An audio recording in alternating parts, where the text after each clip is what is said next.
c'est une autre histoire. Revivez des grands événements dans la chronique de Julien sur Radio Grand Lac. Bienvenue sur Radio Grand Lac. On est en direct sur le 92.1, la radio de l'identité locale, le grand bain de la vie locale. Et une fois n'est pas coutume, je suis en compagnie de Julien pour démarrer cette émission. C'est une autre histoire. Comment vas-tu, Julien ? Ça va très bien, et toi, Sandra ? Écoute, moi je vais super bien. Notre JP n'est pas là. Non. Mais finalement, on se débrouille pas trop mal. Je dirais même qu'on se débrouille encore mieux quand il n'est pas là. Alors je sais pas s'il nous écoute, on lui fait un petit clin d'œil. Il est 13h, il est en train de manger. Il est à table. Il est à table, il est en train de manger des fruits de mer. Les fruits de mer, on saura tout à fait. Donc voilà, vous l'avez compris, c'est votre rendez-vous après avoir eu deux belles émissions, parce qu'en fait elles s'enchaînent aujourd'hui sur Radio Grand Lac, le nouvel entrepreneur avec Karim, là on a eu Jérôme avec les Lolus. Maintenant on retrouve notre Julien, notre sémillant, comme dirait Jean-Pierre. Julien, dans cette émission, c'est une autre histoire qu'on adore, ce qui est une fois par mois. Puis aujourd'hui, on va parler vraiment d'une icône. En tout cas, une icône pour de la lutte pour le droit des femmes. C'est Simone Veil qui a littéralement, on peut dire, changé la vie des femmes. C'est ça. Donc, on va t'écouter passionnément. Merci. À toi, Julien. Bonjour Sandra, et bonjour à tous les auditeurs de Radio Grand Lac. Alors, aujourd'hui, c'est la 18e édition de cette émission. Le temps passe. C'est vrai. Consacrée, désormais, c'est tous les deuxièmes vendredis de chaque mois, à un événement historique en lien avec le mois en cours. Vous commencez à connaître un peu le principe. Tout à fait. Mais je dis ça pour les nouveaux auditeurs qui nous rejoignent par milliers tous les jours. Ouais. Aujourd'hui, donc, après un voyage dans la Méditerranée du XVIe siècle, puisqu'on avait parlé le mois dernier du grand siège de Malte, de 1565, tu t'en souviens, Mais Sandra ? tout à fait, mais oui, j'étais là, j'étais né. Nous allons nous projeter plutôt dans le XXe siècle pour évoquer le destin d'une femme qui est probablement la plus illustre française des 50 dernières années. Comme tu l'as dit, Sandra, Simone Veil, tu t'es pas trompée sur le thème de l'émission d'aujourd'hui, c'est déjà bien. Mais alors, pourquoi évoquer aujourd'hui la vie de Simone Veil, puisqu'on est au mois d'octobre, et qu'elle est née en juillet 1927 et qu'elle est décédée en juin 2017 ? Eh bien, tout simplement parce que depuis ce mercredi, vous pouvez apprécier dans les salles obscures, donc au cinéma, le biopic consacré à Simone Veil, qui est intitulé Simone, le voyage du siècle, avec, dans le rôle titre, Elsa Zilberstein. Et ça tombe bien parce que l'émission d'aujourd'hui est consacrée à Simone Veil, et je l'ai même appelée la femme du siècle. Donc comme ça. Tout à fait. Et j'ignorais absolument que c'était la 5e femme à reposer dans la crypte au Panthéon. Du Panthéon, c'est ça. J'ignorais. Tout à fait. Et on en apprend des choses. Il y a plein de tu choses. l'as pas encore dit, mais tu vois, je suis. J'allais le dire, mais c'est pas grave, tu me coupes l'herbe sous le pied. Merci de me saboter mon émission. Je t'en prie. Bon, je quitte l'antenne. Donc, au cours de nos différentes émissions, on a déjà évoqué des événements qui ont été adaptés au cinéma. Donc, on a déjà parlé de la bataille d'Iwo Jima, on a parlé de la bataille de Pearl Harbor, qui ont fait l'objet de films. On a parlé de la bataille des Thermopyles, c'était en mois de septembre, qui a aussi fait l'objet d'un film avec le film 300. On a parlé également, l'année dernière, c'était la vie de Marc Aurèle, dont une partie de la vie est traitée, alors pas forcément très fidèlement, mais dans le film Gladiator. Bref, souvent, on arrive à faire le lien avec le cinéma. Et donc là, c'est tout indiqué avec le biopic sur Simone Veil. Alors aujourd'hui, on va évoquer la vie, j'aime même plutôt dire les vies de Simone Veil, qui a été rescapée du camp de concentration d'Auschwitz, qui a été ensuite ministre de la Santé, présidente du Parlement européen, première présidente et première femme à être présidente du Parlement européen. Elle a été ministre d'État en charge de la santé depuis les années 90, membre du Conseil constitutionnel et enfin immortelle, puisqu'elle a siégé à l'Académie française. Alors Simone Veil est la benjamine d'une fratrie de 4 enfants. En fait, Simone Veil, c'est son nom d'épouse. Elle est née Simone Jacob le 13 juillet 1927 à Nice. Elle est originaire d'une famille de confession juive non pratiquante. Elle indique dans son autobiographie, alors qui s'appelle Une vie, ça nous fait penser un peu aussi à la pièce de Maupassant. C'est d'ailleurs un hommage, le titre de l'autobiographie de Simone Veil à Une vie de Maupassant. Et donc, elle nous indique que la religion n'a jamais été un problème pour elle. Elle était hautement revendiquée, notamment par son père, non pour ses raisons religieuses, mais plutôt culturelles. Puisqu'on parle de son papa, son père, c'est André, il est architecte, et sa mère, Yvonne, elle a dû arrêter ses études de chimie, comme beaucoup de femmes au début des années 1910-1920, c'était il y a plus de 100 ans. Notamment, elle a arrêté son activité pour être femme au foyer et puis s'occuper de la maison, comme c'était le cas il y a, on va dire, le siècle dernier.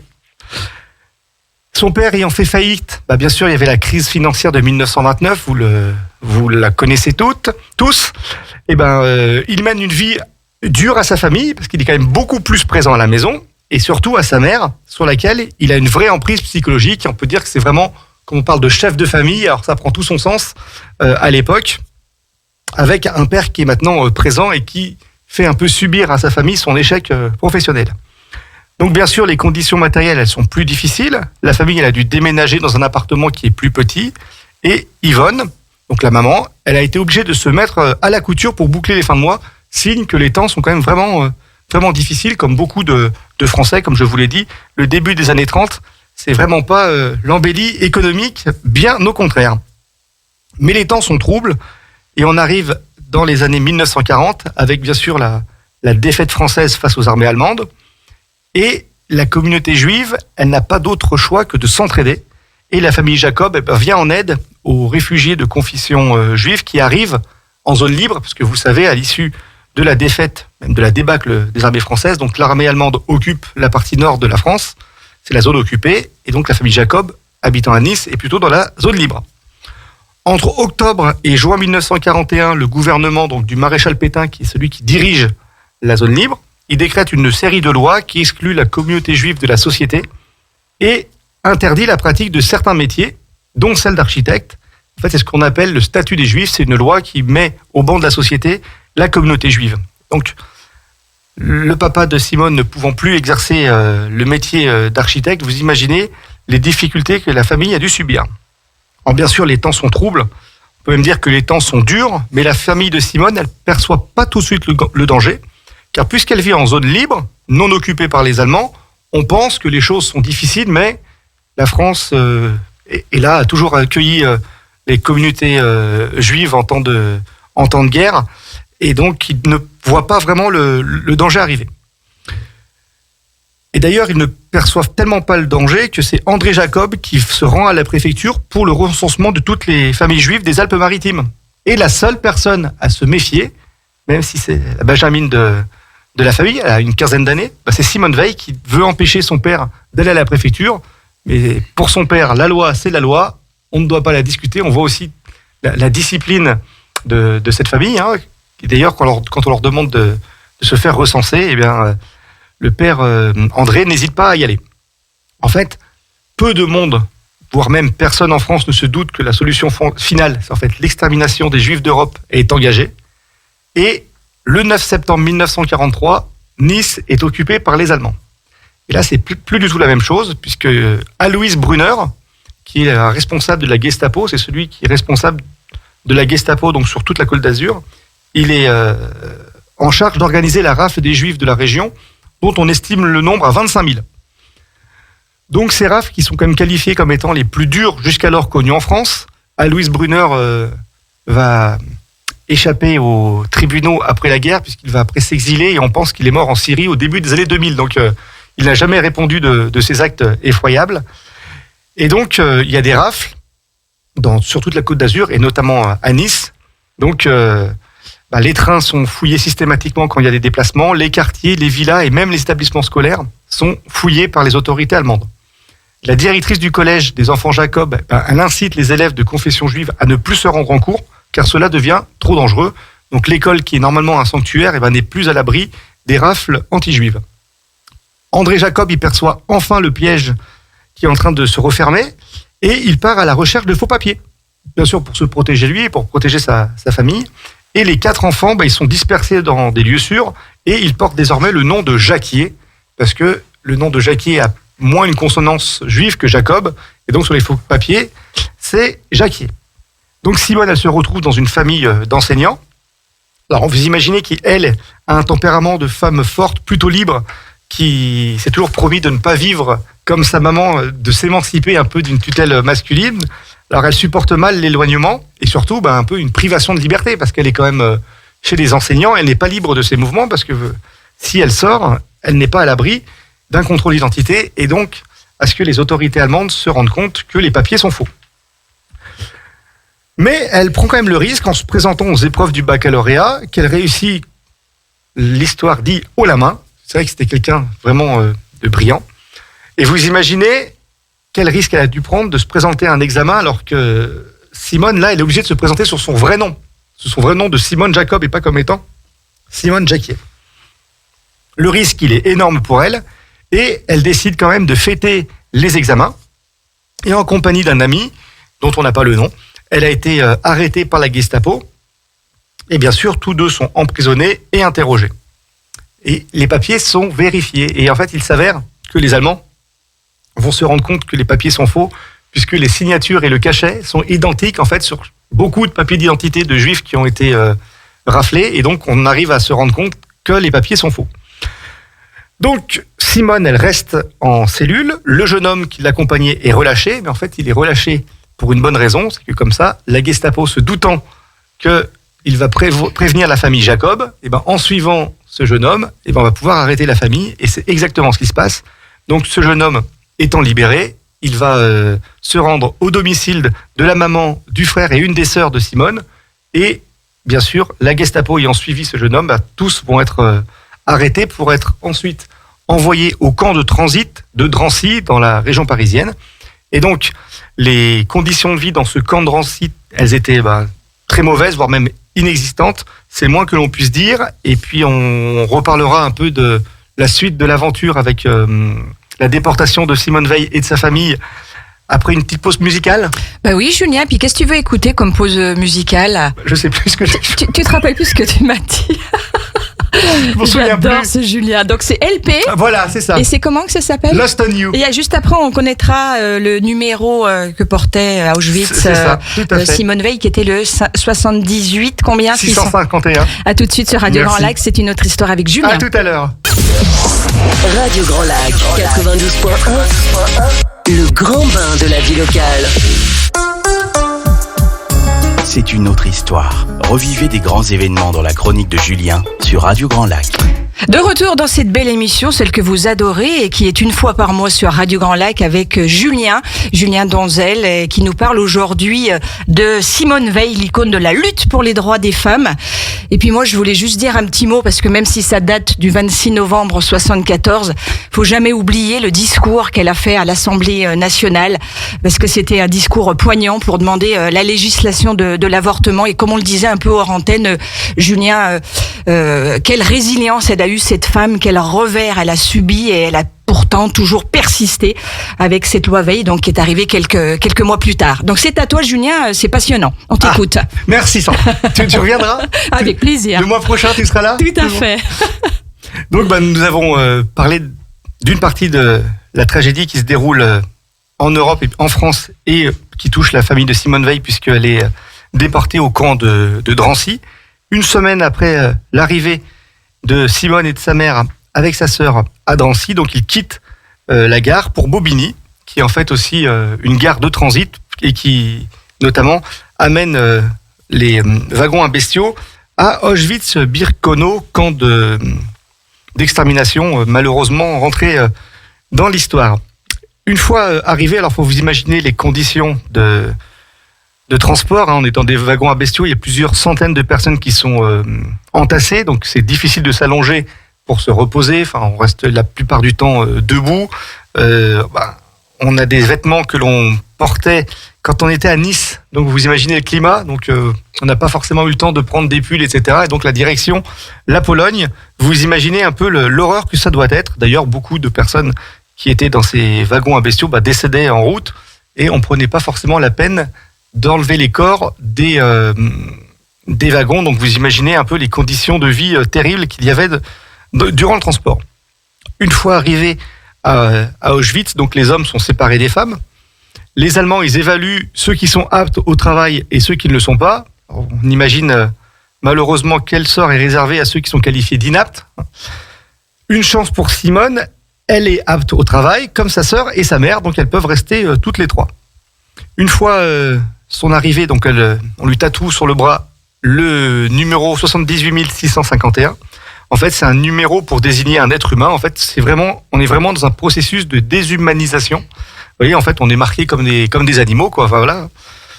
Et donc, la tragédie, elle se joue devant les yeux de Simone Jacob. En fait, elle comprend que ceux qui ne sont pas aptes à travailler, ils sont envoyés directement dans les chambres à gaz. Et donc, pour survivre, elle a compris qu'il fallait tenir physiquement, impérativement.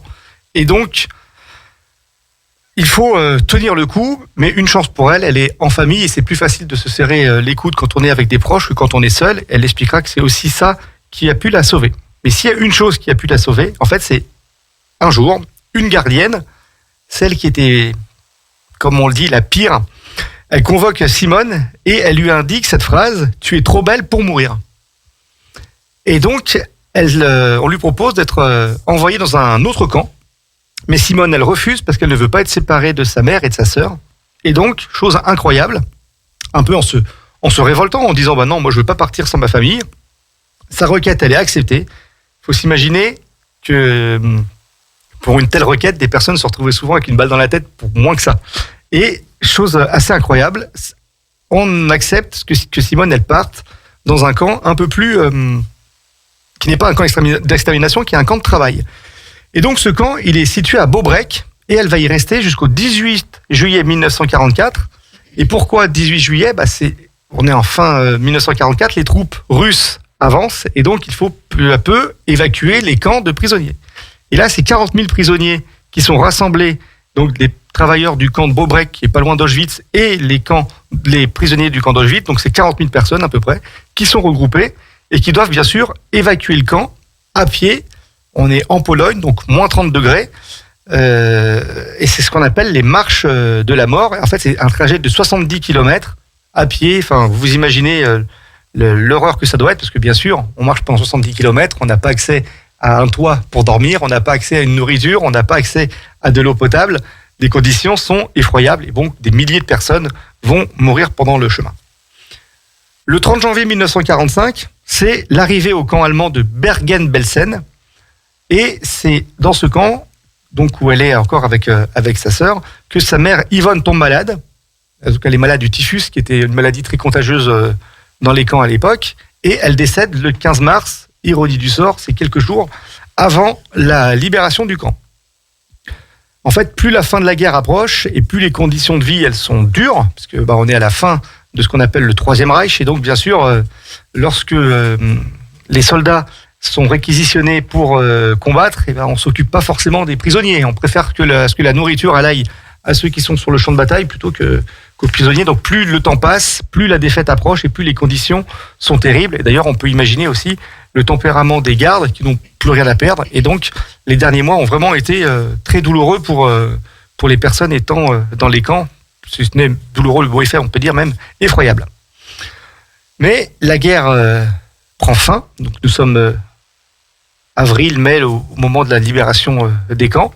Et Simone échappe à l'enfer avec sa sœur. Et donc pour elle s'engage le retour en France.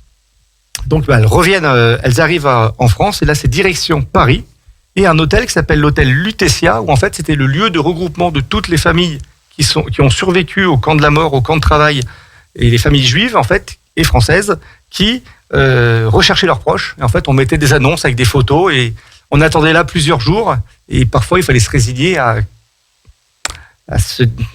ne plus attendre de nouvelles d'un proche qui malheureusement est décédé. D'ailleurs, c'est une vraie hécatombe, parce que sur les 75 000 juifs français qui sont déportés, il y en a seulement 2500 qui reviendront vivants des camps. Donc ce sont des familles parfois entières qui ont été exterminées. De toute la famille Jacob, donc il ne restera plus que Simone et sa sœur qu'on appelle Milou. Puis plus tard, sa sœur aînée Denise, qui était résistante, Denise Jacob, qui était une grande résistante et qui a également réchappé à la mort, mais elle a perdu son frère, son père, sa maman en déportation. Et dès 1945, Simone, elle veut tourner la page et elle veut se lancer dans ce qu'elle n'a pas pu faire pendant la guerre, c'est-à-dire de grandes études. Et pour elle, le choix, il est clair. Alors, c'est un choix un peu atypique pour une femme à l'époque. Elle choisit le droit et les sciences politiques. Elle rentre donc à l'université, puisqu'elle a son bac en poche. On l'a vu, elle l'a passé pendant la guerre. Et donc, l'université lui permet de retrouver le goût de la vie, de faire des rencontres, de se faire des amis. Et elle trouvera, pendant une sortie de ski entre étudiants, celui qui deviendra l'amour de sa vie, Antoine Veil. Et donc, le 26 octobre 1946, 8 mois après cette rencontre... au sport d'hiver. Donc nous, on sait que les sports d'hiver, ça apporte beaucoup de choses. Ça apporte aussi, bien sûr, des touristes, mais ça apporte aussi des rencontres. Et donc, elle se marie 8 mois après, et elle retrouve, après l'enfer de la déportation, une famille qui est aussi de confession juive, et aussi avec des convictions laïques. Et une famille qui donne une grande place à la culture, à la lecture. Et Simone Veil se retrouve vraiment dans une deuxième famille. Elle se retrouve un peu chez elle. La famille Veil, c'est un peu un parallèle de la famille Jacob. Le 27 novembre 1947, c'est son premier fils qui naît. Il est appelé Jean, comme son frère, disparu en déportation. En fait, la famille s'était donné une promesse, c'était que le premier enfant à naître, si c'était un garçon, il prenait le prénom du frère, et donc c'est pour ça que l'aîné s'appelle Jean. Nicolas, son deuxième fils, naît un an plus tard, en 1948. Simone, c'est vraiment une femme forte, mais pour elle, la blessure de la perte de sa famille, elle est bien sûr grande, mais il lui est impossible d'en parler. En fait, en famille, le sujet était tabou, comme beaucoup de familles juives et de rescapés de déportation. Et la seule personne avec qui elle peut en parler, c'est sa sœur Milou, avec qui elle a subi l'enfer des camps. En 1950, Simone, elle doit quitter Paris pour en fait suivre son mari, qui est muté à un consulat en Allemagne. Donc, on va dire que pour Simone, désormais Simone Veil, c'est quand même compliqué pour elle qui a subi la déportation de retourner en Allemagne. D'entendre parler allemand, ça va lui donner lui faire ressortir de mauvais souvenirs, mais elle suit quand même son mari. Et elle se retrouve, donc chose un peu inédite pour elle, sans travail, sans activité. En fait, sa situation, elle est bien particulière parce qu'elle devient femme au foyer. Elle aidera même son mari à préparer le concours d'entrée de l'ENA. Donc en fait, Simone Veil a aussi été un peu, une femme d'intérieur, chose qu'elle ne voulait pas être. Mais elle a quand même un lien avec sa sœur, puisque tous les ans, sa sœur Milou la rejoint en Allemagne. Et sur la route du retour, lors d'une de ses visites, elle apprend que sa sœur et son neveu, qui était âgé à peine d'une année, décèdent dans un tragique accident de voiture. Et donc, la complice, la meilleure amie de Simone Veil, décède. On imagine un peu le traumatisme que cela a pu être pour Simone Veil. C'est vrai que c'était une confidente, c'était la seule personne avec qui elle pouvait parler du passé et de l'horreur des camps. Mais, la vie en Allemagne, elle laisse une place quand même très importante à la famille, parce que Simone a un rôle de maîtresse de maison, mais ça ne sied pas forcément à son tempérament. Et quand Antoine Veil retourne en France, donc il retourne à Paris, donc on peut dire que Simone Veil veut prendre les choses en main, et elle veut se remettre en marche et commencer une carrière professionnelle. Malgré l'opposition de son époux Antoine, on est toujours dans une société où le mari avait encore des droits, on va dire, sur sa femme. Parce que c'est vrai que pour ouvrir un compte bancaire, il fallait l'autorisation de son époux. Pour faire des papiers, le divorce, c'était aussi une chose qui était pas forcément très évidente à l'époque. Donc, quand on parle de papier... Je voudrais pas dire, mais ça avance lentement sur ce sujet. Voilà. Donc, non, mais par contre, les femmes... C'est une autre histoire, Les femmes peuvent toujours... Là, elles peuvent utiliser des chèques, ça, il n'y a pas de problème. Oui, encore merci, ouais. Voilà. Merci, Julien. De rien. Et donc, elle se remet aux études. Elle réussit le concours de la magistrature. Donc, c'est une chose très rare pour des femmes à l'époque. Alors, on verra au cours de l'émission que Simone Veil a souvent fait partie des femmes très rares pour l'époque à avoir réussi ou avoir fait que. Voilà. Et elle obtient une mission dans les prisons, et plus particulièrement dans le milieu carcéral. Donc, on a une femme magistrate qui s'occupe des prisons, mais elle a une mission dans les prisons où sont les femmes. Alors, cette tâche, elle est prenante, y compris durant les vacances estivales, parce qu'à l'époque, la France n'avait pas beaucoup de moyens, il y avait des problèmes financiers. On peut dire que les choses, en fait, perdurent, c'est pas nouveau, que la fonction publique a du mal à fonctionner. Et donc, c'est pendant les vacances estivales de Simone Veil qu'elle va visiter des prisons. On a un témoignage de son fils qui expliquait que lors de vacances à Nîmes, en fait, le papa et les deux fils attendaient dans la voiture plusieurs heures pendant que Simone Veil faisait le tour de la prison de Nîmes. Et en fait, ils n'ont pas un très bon souvenir des vacances, puisque même en vacances, Simone Veil travaillait. Elle fait ce métier pendant 7 ans et elle réussit à faire avancer les conditions de détention des femmes. Et donc, en mars 1970, elle devient la première femme secrétaire générale du Conseil supérieur de la magistrature. Et donc, retour à Paris, après beaucoup de déplacements, mais là, la famille Veil se fixe vraiment à Paris. Et on va commencer sa carrière politique. Carrière politique qui est un peu due au hasard, puisqu'il y a un journal féminin, Marie-Claire, je pense que tu connais, Sandra ? Oui, tout à fait. Oui, je connais, oui. Je l'ai réveillé. La prochaine fois, tu me préviens. Tu as Azerty marqué sur le front. D'accord, oui, je suis couché sans clavier. Merci de le dire pour les auditeurs. Donc, sa carrière politique, elle la doit un peu au hasard. Et donc, au journal, quel journal, Sandra ? Marie-Claire, voilà. Julien. Qui édita un article sur un hypothétique gouvernement exclusivement composé de femmes. Je l'aurai un jour, je l'aurai. Donc on a On a le président de la République à l'époque, c'était Georges Pompidou, et donc on a un gouvernement exclusivement féminin. Et la question se pose de savoir qui peut être nommé Premier ministre. Et donc, dans la rédaction de Marie-Claire, on essaie de trouver des personnes qui ont un profil à la fois de compétences, à la fois personnes de dossier, et Simone Veil, qui n'était pas forcément très connue en France et dans le monde politique. Et ben, une personne de la rédaction dit, mais on pourrait peut-être mettre Simone Veil, qui est compétente, discrète. Et dans cet article, on voit Georges Pompidou à côté de Simone Veil, qui est la première ministre fictive d'un éventuel gouvernement féminin. Donc cet article, c'est en fait un déclencheur, en fait, de l'épouse d'Antoine Veil, qui faisait aussi de la politique parce qu'il a été pendant très longtemps membre du Conseil de Paris. Elle devient en fait tout de suite un symbole. Georges Pompidou meurt en 1974. Valéry Giscard d'Estaing devient président de la République. C'est le plus jeune président de la République jusqu'à l'élection d'Emmanuel Macron, puisqu'il avait, je crois, 48 ans. Et le 27 mai 1974, il nomme aussi un jeune Premier ministre, appelé aussi à rentrer dans l'histoire, qui s'appelle Jacques Chirac. Et le soir, elle est chez des amis, elle reçoit un appel téléphonique du Premier ministre qui lui propose un poste ministériel. Pas n'importe lequel, c'est le ministère de la Santé.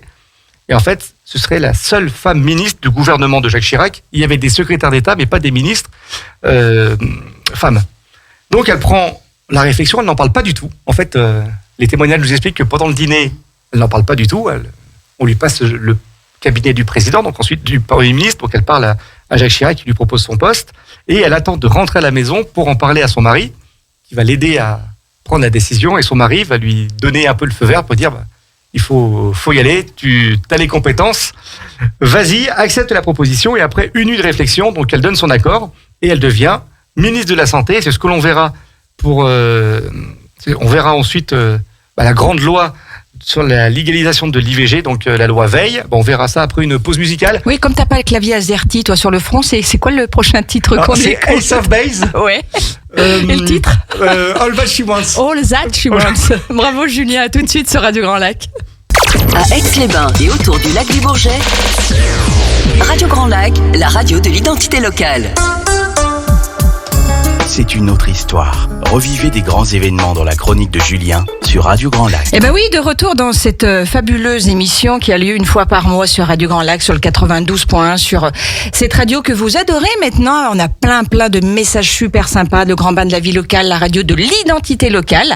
Et puis on est toujours avec notre Julien national, en direct. International. Comment ça va Julien depuis? Ça va très bien. Ouais, on continue. Oui, impeccable. On parle toujours de Simone Veil. On va pas partir maintenant, on n'a pas parlé de la loi Veil. Et on n'a pas toutes les informations. Non, on va continuer. Est-ce qu'on peut simplement dire que... Prendre un bonbon. Oui, alors ça, un bonbon, tu en as amené, il y en a sur la table, que son mari, Antoine, ça a été le seul homme, entre guillemets, autorisé à rejoindre son épouse au Panthéon. C'est ça, parce que généralement, c'est l'inverse. Généralement, c'est l'inverse, tout à fait. Et donc, voilà, il repose maintenant, désormais, au milieu de 76 personnalités au Panthéon. C'est ça, non mais très bien. T'as vu, je suis bien là. bossé, Attends, tu crois quoi? Bravo. C'est à toi, Julien. C'est à moi. Donc, Simone Veil accepte la proposition de devenir ministre de la Santé et elle va se voir attribuer un projet de loi donc, qui est majeur de la seconde moitié du XXe siècle, c'est celle de la légalisation de l'IVG. C'était une promesse et une volonté du président Valéry Giscard d'Estaing. Alors normalement, cette loi elle était dévolue au ministre de la Justice, qui était le Normand Jean Le Canuet, mais étant de confession chrétienne, il n'était pas forcément très à l'aise avec ça. Et donc, il préféra, on va dire, passer son tour. Donc, on peut penser aussi qu'en cas d'échec, il ne voulait pas porter l'échec d'une loi. Donc, il a préféré aussi passer son tour et proposer à quelqu'un d'autre de se voir porter la loi. Ce qu'on appellera bientôt la loi Veil, la loi anti-IVG. Et donc, Valéry Giscard d'Estaing, il choisit Simone Veil pour la présentation du texte devant une Assemblée nationale quasi masculine, à majorité de droite et donc plutôt hostile à l'IVG.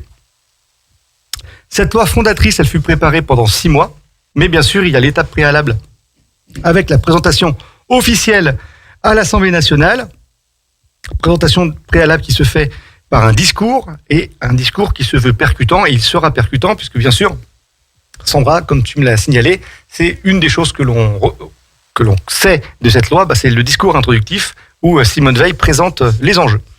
Alors les débats ils seront longs, terribles. Les députés ne seront pas à court d'arguments. Alors certains comparent l'IVG à un crime nazi. Donc vous imaginez la réaction de Simone Veil qui, quand elle était plus jeune, était déportée, mais ça personne ne le sait, et a vu l'extermination dans les camps de la quasi-totalité de sa famille. D'autres députés, alors ils sont tous de son propre camp, hein, ils n'hésitent pas à venir avec des fœtus conservés dans des boîtes en verre pour montrer ce que c'est qu'un fœtus, et ou à faire écouter le cœur d'un enfant dans le ventre de sa mère, pour en fait marquer les esprits. On va voir aussi Simone Veil parfois flancher, c'est peut-être la seule fois de sa vie où elle va se mettre sur le banc des ministres, où elle va commencer à craquer, mais elle se reprend. Et après un vote plutôt large de 284 voix contre 169, donc le 29 novembre 1974, à 3h30 du matin, la loi Veil est promulguée et elle sera officiellement promulguée le 17 janvier 1975. Dès lors, Simone Veil, elle devient plus qu'une femme politique, elle est vraiment une icône et la blessure de la déportation de sa famille est toujours présente, d'autant plus que le sujet, comme on l'a dit, il reste tabou, même en famille. En fait, c'est un secret, on n'en parle pas, même avec son mari, même avec ses enfants. Simone Veil est toujours ministre de la Santé, elle est auréolée d'une véritable gloire au niveau national, bien sûr par les Françaises, mais aussi par les Français. On a vraiment l'impression de vivre une étape on passe vraiment un passage dans le droit des femmes. Enfin, c'est vraiment une étape très importante, la loi Veil. Après la loi Neuwirth qui autorisait la pilule, c'est vraiment une loi fondatrice du droit des femmes. Un jour, elle est invitée à poser la première pierre d'un hôpital parisien. Elle est toujours ministre de la Santé. Vous savez comment ça se passe. Donc on pose la première pierre, donc on met une pierre symboliquement, et on tend une truelle et du béton à Simone Veil pour qu'elle puisse procéder à cette première paye. À la pose de cette première pierre, pardon. Ça fait beaucoup de paix, hein, c'est pas évident. Hein. Et le préfet qui est à côté lui dit « Madame la ministre, on dirait que vous avez fait cela toute votre vie. » Et Simone Veil répond « Bah oui, j'ai appris cela en déportation. » Et en fait, maintenant, la France est au courant du passé tragique de Simone Veil. Même si elle reste toujours pudique face à son passé tragique, elle est très émue et elle touche le cœur des Français et elle force l'admiration par sa formidable force de caractère. Simone Veil, qui n'a pas de mandat, hein, elle a été nommée ministre, elle va véritablement entrer dans l'arène politique lors des élections européennes de 1979, ce sont les premières élections européennes, et Valéry Giscard d'Estaing la désigne tête de liste de la majorité présidentielle. À l'époque, c'était des listes, comme maintenant, c'était des listes nationales. Et donc Simone Veil se retrouve dans un nouveau rôle, celle de femme politique, avec bien sûr des réunions publiques, les meetings, les rencontres. Elle fait une vraie campagne, notamment auprès des jeunes, et ces jeunes qui n'ont pas forcément connu la Seconde Guerre mondiale, pour qui la notion d'Union européenne c'est encore flou, et elle fait un vrai travail pédagogique, et elle devra se confronter à des ténors politiques qui sont aussi tête de liste pour leur parti, donc Jacques Chirac pour le RPR, qui sont d'anciens Premier ministres, Georges Marchais pour le Parti communiste français, et un homme qu'elle déteste, c'est François Mitterrand pour le Parti socialiste. Donc on a Simone Veil lors d'un débat qui est face à ces trois monstres de la politique qui ont des années d'expérience derrière eux. Et elle étonne le public, elle tient tête face à ces trois débatteurs expérimentés lors d'un débat télévisé. Elle n'hésite pas à rendre les coups, faut que ce soit face à Jacques Chirac, face à Georges Marchais ou face à François Mitterrand.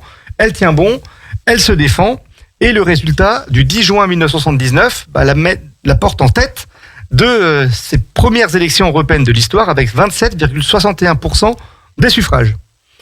Le 17 juillet, elle deviendra présidente du Parlement européen.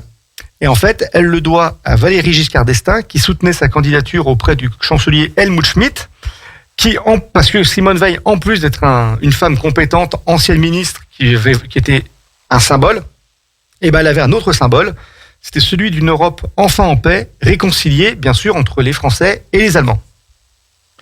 Après la présidence du Parlement européen, Simone Veil redevient simple députée européenne. Nous sommes en 1989, et elle se rend à Berlin, quelques jours après la chute du mur.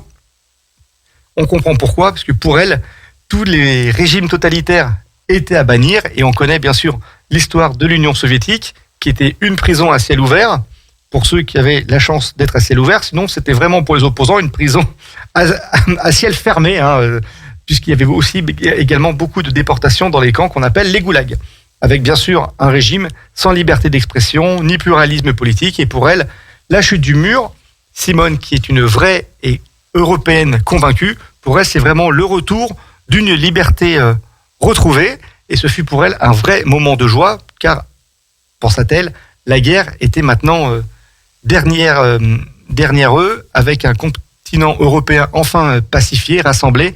Ça va être un long cheminement après la chute du mur et la dislocation de ce qu'on appelle l'Empire d'Union soviétique. Il va encore y avoir quelques mois, mais la chute du mur, c'est vraiment un moment très important pour elle, et elle tenait à être sur place à Berlin.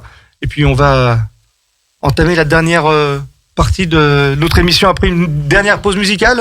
Oui, tout à fait, Julien. Ariana Grande. Oui. Ariana Grande. One Last Time. Bien. Qui veut dire encore une dernière fois. Attends-moi. Non, One Last Time. Oui. Une dernière fois. One last time, une dernière fois, mais attends-moi. Attends-moi, c'est Wait Me. Oui, tout à fait. Mais écoute, t'as le clavier AZERTY aussi un peu. Ouais. Mais on va y arriver. À tout de suite. La radio de l'identité locale à Aix-les-Bains et autour du lac du Bourget, Radio Grand Lac sur 92.1. C'est une autre histoire. Revivez des grands événements dans la chronique de Julien sur Radio Grand Lac. Et il est en très grande forme, Julien, parce que moi, je peux le dire aux auditeurs qui nous écoutent, qu'il chante hors antenne, et il chante même très bien. C'est vrai ? Oui, tu pourrais faire du karaoké, toi. Ah oui. Ouais, ah oui. bah oui. Ma femme, on va lancer une nouvelle émission, Ouais. et tu en seras à la tête.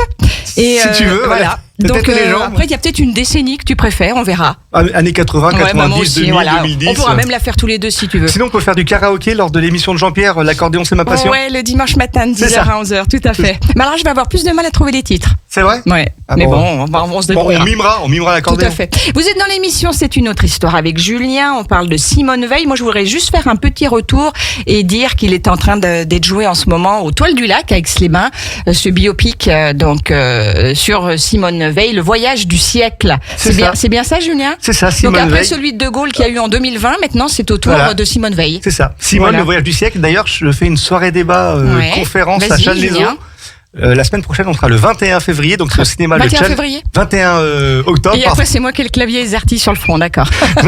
21 octobre à 19h30 au cinéma le Challenger Ok. à Challes-les-Eaux. Très Voilà. bien, très bien. Et c'est joué par qui, le biopic d'Olivier Le rôle, Dahan ? c'est Elsa Zilberstein. Tout à fait. Voilà. Très bien. Voilà. Eh bien, Julien, c'est à toi pour la suite et la fin, je pense. Bah oui, donc on a parlé de la chute du mur de Berlin en 1989. Et quelques années après, nous sommes en mars, très bon mois, 1993. Elle est nommée par le Premier ministre Édouard Balladur. Vous savez qu'il y a eu des élections législatives, qu'il y a une deuxième cohabitation. Et donc, Édouard Balladur nomme Simone Veil ministre d'État des Affaires sociales, de la Santé et de la Ville. Elle signe alors une tribune pour une meilleure parité dans la vie politique française, dont les propositions seront majoritairement reprises quelques années plus tard, dans les années 2000, par le gouvernement de Lionel Jospin. En mars 98, elle est nommée membre du Conseil constitutionnel par le président René Monory. Quand je dis le président, c'est le président du Conseil constitutionnel, qui est également le père d'un très bel établissement qui s'appelle le Futuroscope dans la Vienne, René Monory. Institution qu'elle quitte en 2007, date de son retrait définitif de la vie politique. Alors vous savez, les conseillers constitutionnels ont un droit de réserve, un devoir de réserve.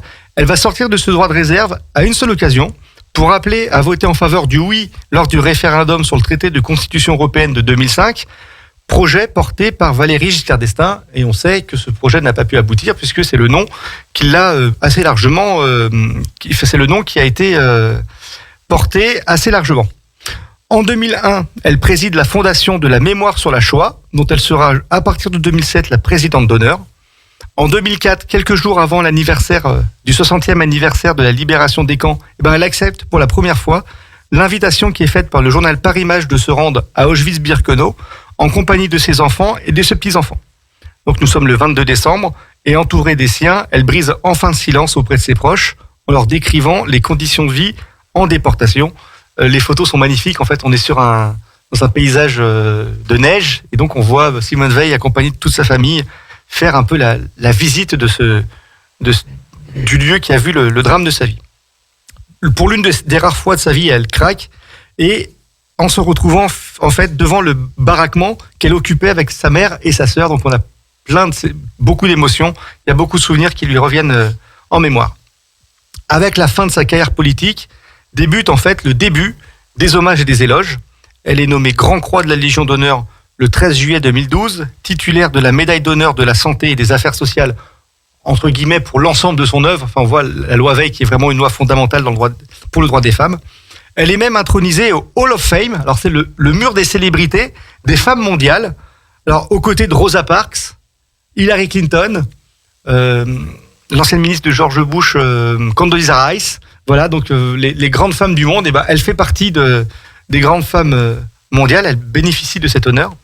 Mais la plus grande des reconnaissances aura lieu en mars 2010, et plus précisément le 13 mars, où elle devint une immortelle, seulement la 6e femme de l'histoire à devenir membre de l'Académie française.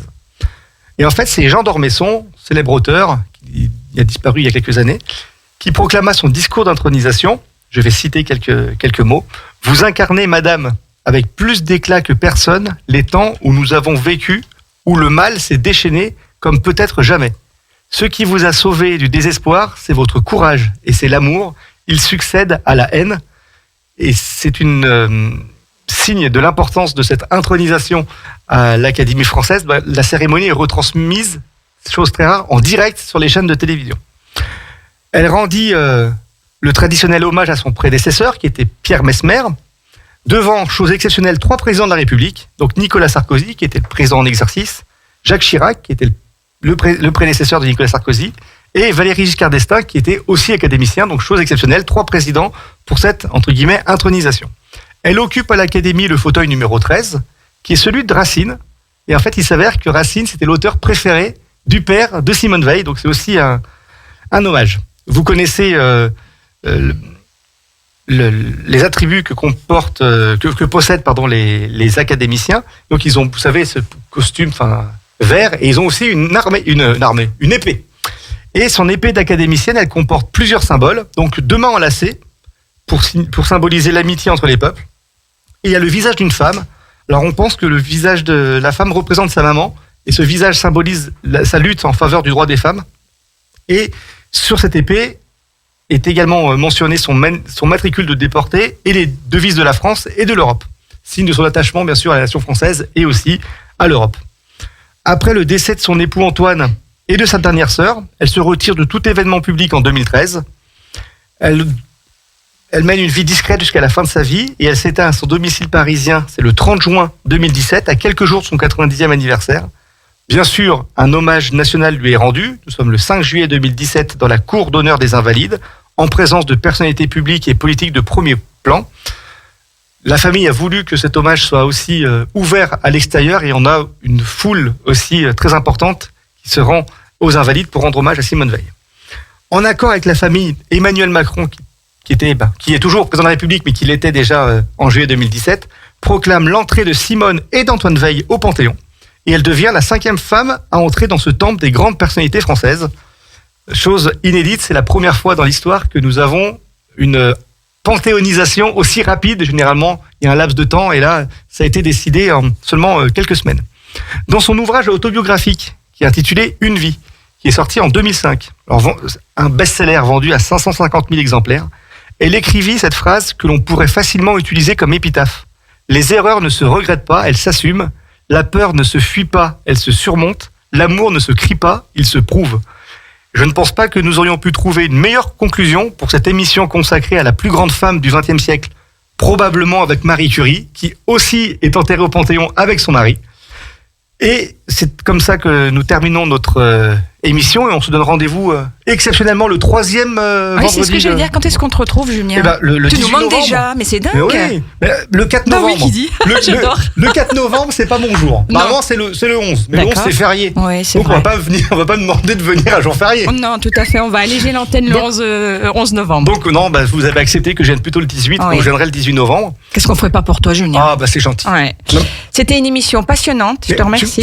Tu me demandes pas de quoi on va parler au mois de novembre. Bah si, justement, Mais j'allais si. te le dire, mais j'allais d'abord te dire que c'était une émission passionnante, que je me suis merci. régalée, qu'on a eu plein de messages d'auditeurs qui m'ont dit la même chose. C'est vrai. Donc Tu c'est t'es bien. pas endormi, Et en plus. Julien, c'est bien, continue comme ça. Bravo. Merci. Donc le 18 novembre, On va parler de quoi? on va parler de l'armistice de 1918. D'accord. Voilà. Quelles ont été les conditions, la signature de l'armistice, les conditions, pourquoi le 11 novembre, le train de la Clairière de Rotonde, on va parler de plein de plein de choses. D'accord, donc rendez-vous le 18 novembre, même heure, même endroit, sur le 92.1, sur radiograndlac.com, si vous pouvez pas nous écouter sur la fréquence Il y a le FM. replay. Il y a le replay aussi, oui, tout à fait. Yannick qui nous podcaste toutes ces belles émissions que vous pouvez retrouver sur la chaîne YouTube aussi de Radio Grand Lac. Parce en que vous ma y femme, elle abonnant. peut jamais m'écouter en direct, elle travaille au même moment, donc elle est sérieuse, elle met pas les écouteurs en travaillant, donc Mais c'est elle peut-être attend parce le qu'elle replay. t'écoute assis à la maison. Ah, c'est peut-être ça. Mais ça doit être ça, C'est elle ne peut-être te ça l'a aussi. pas dit. Ah, c'est peut-être ça. Je lui demanderai. Elle ménage la chèvre et le chou. Ouais, c'est ça. Bon, c'était un super moment, Julien. Encore merci. Bah, d'être merci à venu, vous, merci Sandra. d'être venu et d'avoir partagé pour une fois n'est pas coutume avec moi cette heure de C'est une autre histoire. Et On pense encore à Jean-Pierre. Ouais, on fait un petit Tout coucou, là il doit être en fin de repas. Oui, ou à la sieste. Ou à la sieste. On va écouter Calogero pour se quitter. J'adore cette chanson, ça s'appelle Je joue de la musique. Restez bien connectés à l'écoute de Radio Grand Lac pour cette playlist que vous adorez. Bye bye. Au revoir.